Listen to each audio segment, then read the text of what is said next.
So hello everyone. Today let's solve the problem Ping-Pong easy version, right?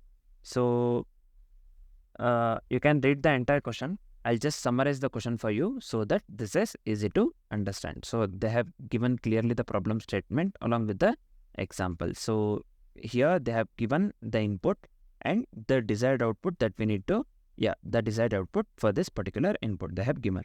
So I'll just summarize the problem for you so that it is easy to understand. So what the question states here, we are given a series of queries involving intervals on a number line. So we are given a series of queries involving intervals on a number line. So this involves intervals on a number line. We can move between intervals if their boundaries overlap. We can move between the intervals if there is a if their boundaries overlap. Nothing but this one. If their boundaries overlap, right? So that's what they have given here. The first type of query adds a new interval to the set, while the second asks if you can move between two intervals through successive valid moves. So they have clearly mentioned if the first type of query adds a new interval to the set. So again I'm telling the first type of query adds a new interval to the set, while the second asks if we can move between the two intervals through the successive valid moves. What is our main task then?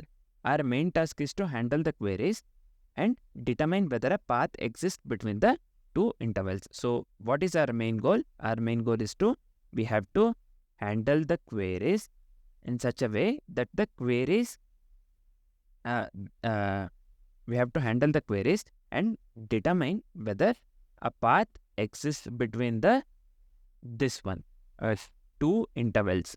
Suppose if I consider I and I, so if the path exists between the two intervals, that's what we need to find here. So let me delete this one. So also let's discuss the approach and start writing the code. So as usual, the first step we'll go with the step-by-step approach. First step will be input reading or input handling. This is same for almost all the problems. By this time, you have to know the input handling and input reading clearly. So the second step, the core logic is adding the intervals. So here, this step is add intervals, right? So I'll just give intr. So adding the intervals in the sense for queries, for each interval addition, we will store this one in a list. So we are storing this one in a list. For each interval, for each interval addition, we store this one in a list. The intervals are guaranteed to grow in size, so no interval will fully overlap with the previous one. So the interval will grow with the size and will make sure that it will not, so no interval will fully overlap with the previous one. So this is the second step, right? So the third step is we will check for the connectivity. So for queries asking if there is a path from one interval to another, we will simulate the connecting using the BFS. So main thing that we need to understand is we are going with the breadth first search approach for this particular problem. So this is the approach we'll be going with. Why we are making use of the BFS? Because for queries asking if there is a path from one interval to another. So for every query, we need to check whether there is a path from one interval to another, right? To determine that one, we will be making use of the BFS. So we will be checking whether intervals can reach each other by their boundaries. So we'll be making use of, so you just keep in mind that we'll be making use of BFS to check whether a path exists from one interval to another or not. So this is the third step. After calculating the BFS, what we'll do, let's go for the BFS travel here in this step, fourth step. We'll start from the first interval. We'll start from the first interval.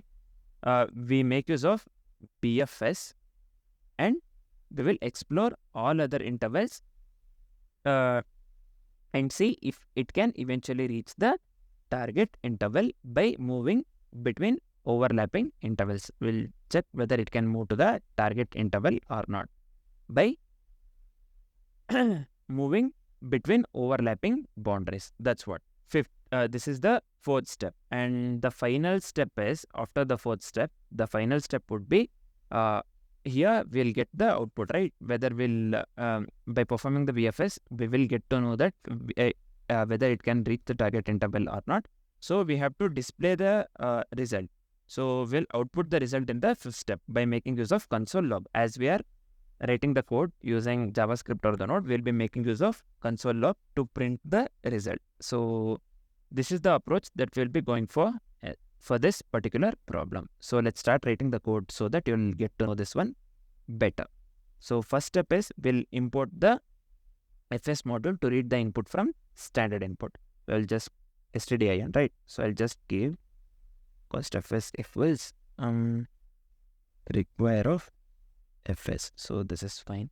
Next, let's read all the input at once and split them by the new lines, so that we have to read the individual lines of input, right? For that purpose. Also, let's trim the white spaces, nothing but remove the unnecessary spaces to process the queries. So I'll just come here and just give here input equals fs dot read file sync of 0. We'll set the encoding to UTF-8. Also, let's remove the unnecessary spaces. I'll just make use of the trim. We have to read individual lines of input one by one, line by line. So I'll be making use of slash in here. So this is clear. Next, we'll initialize the count to 0. Nothing but we will make use of the counter to track the current line that is being processed. So we have to store, we are initializing the count to 0 here. We'll make use of the helper function to read the line of input, and we have to convert that one to the array of numbers, right? Let's make use of the custom function for this. I'll just give the name readNum. Here, custom function readNum will be making use of. So we have to read each line of input. For that purpose, let's increment the count. So if there are distinct characters or the numbers, so we have to have the space between those, right? For that purpose, I'll be making use of split and map. Any random character I'll just take. To read this one, I'll just make use of +a. So this is fine. So let's declare the array to store all the added intervals. So this is easy. I'll just give intervals equals. Let's initialize this one to the empty array. So let's write the function to check if there is a path from 8th interval to the bth interval. Nothing but we are making use of the BFS to explore possible connections in this function. So I'll just name the function can reach, right? So just give me a second. Let me write the function can reach, and let me make use of the parameters a and b. So we are checking whether there is a path from 8th interval to the bth interval, right? So that is the reason we'll be making use of the two parameters, nothing but a and b. So here, let's get the intervals corresponding to the a and b first. So how can we get this one? Within the array, I'll just make use of x1, y1. So I'll just give here intervals of a minus 1. So also let this one x2, y2. Here intervals of b minus 1. So this is one thing. Also, let's initialize the BFS queue. So we are making use of the BFS, and also we are going with the queue, right? So we'll initialize the BFS queue with the starting intervals index. Nothing but intervals is 0 based, right? This one index. So how can we write this? I'll just write let q equals, I can just write a minus 1, right? And this way. So let's declare the array to track which intervals have been visited. So we are initializing the array, right, in this purpose. So we are initializing the array with the size of the length of the intervals. Nothing but here I can just write here, let visited equals new array of length of the intervals. I can just give here intervals dot length, and let's fill this one with false. So here this is one thing. Next, let's mark the starting interval as visited. So I'll just give visited of a minus 1. This one, let's set this one to boolean value true. So this is one thing. After this, initialization step is done. So we'll go with the iteration. So here, let's make use of the while loop instead of for. Why? Because the length of the queue should always be greater than 0, right? So nothing but we'll be going with the BFS loop to explore possible interval connections. So I can directly write here while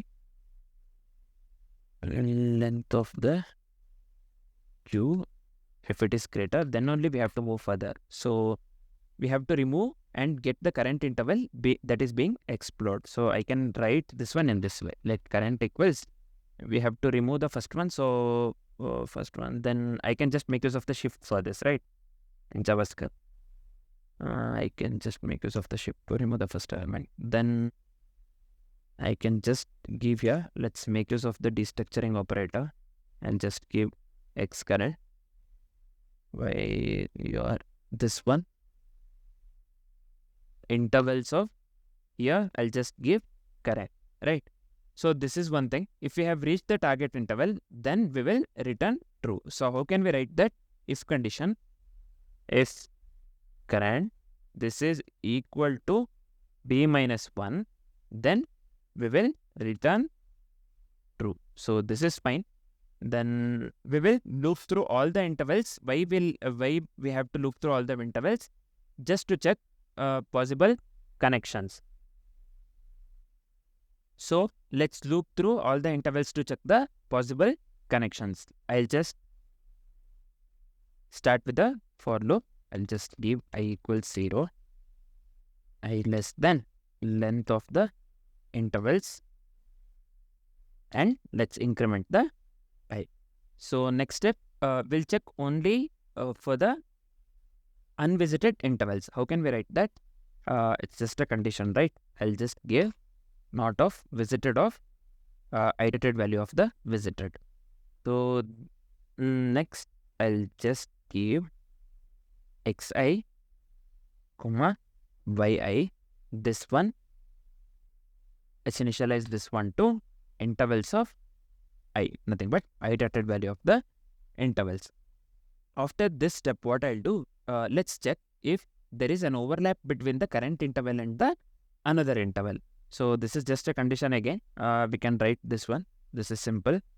This is xi less than x cur also, and xcur less than yi, this one, or this one xi less than and y cur less than yi. So if what we are doing here, we are checking if there is an overlap between the current interval and the another interval. If there is an overlap, then we will mark this interval as visited, and we will add it to the BFS queue for the further exploration as we did in the previous step, right? Same thing, similar thing. I'll just give visited of I, this one, let's set this one to true. Then what we will do, we can just we have to add it to the BFS queue for the further exploration, right? For adding, I'll just make use of the push. I'll just give q dot push of I. So this is fine. Next step is to will return false over here. Why? If we exhaust the queue without reaching the target, then we will be returning false. if we haven't written, if we are not reaching the target, then we will return the Boolean value false, right? So this is fine. Next, after doing this, we have to read the number of queries as well, right? How many number of queries are there? We have to read all the queries. So for that, I'll just give, let me make use of the custom read num function. So here we have written this one, right? If you remember this one. So read num will start from 0, array 0. So let me write this. After reading the number of queries, let's start processing each queries. So how can we write that? After initialization, we'll go for the iteration, right? We'll start from the 0. As I have said, this will be I equals 0. Just give me a second. I less than n, and let's increment the I. So let's read the query details one by one. So I'll be making use of destructuring operator here. It will be type x and y. So for reading this one, I'll just make use of the read num function. So if type is 1, nothing but if query type is 1, then we will add the new interval xy to the set. So for this is just a condition. We can directly write if type equals 1, then we can just write intervals dot push off within the array. We need the solution, right? It will be x. We are adding x and y within the array. So else what we will do, if the query type is 2, then we will check if there is a path between the 8th and bth intervals. So for printing the output, I'll just go with the console log of the function name that I have given is can't reach, right? It consists of 2 parameters, x and y, I think. Can reach A and B. This one here we are considering 8, we are pushing x and y, right? So I'll just give here x and y. If this is true, then let's print yes. Or if it is false, then we will print no. So this is it. This has to work. So I have done something wrong here. Why am I feeling something wrong here? Just give me a second. I don't know where I have done wrong, but I'm feeling something I have done wrong here. Yeah. So here, after returning false, this has to get closed, right? This one, this bracket. So here I should have closed this bracket, basically. So yeah, I hope now this works actually. Let's see. I'll just come here. Let me consider this input. We have to get no and yes as output, right? Let's check. Let me hit the run button. Yeah, now we are getting the output no and yes, right? So let me copy this code. Just give me a second. So I'll just come here. Let me click on submit code. This one is C, right? Problem C. So I'll just come here, Ping-Pong. I'll just paste this one and hit the submit button. So let's wait for some time.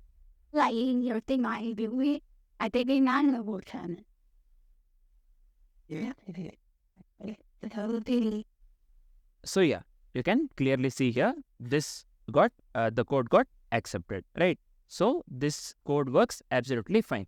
Only one thing is I had missed the bracket basically here. This one I should have closed this one after false itself.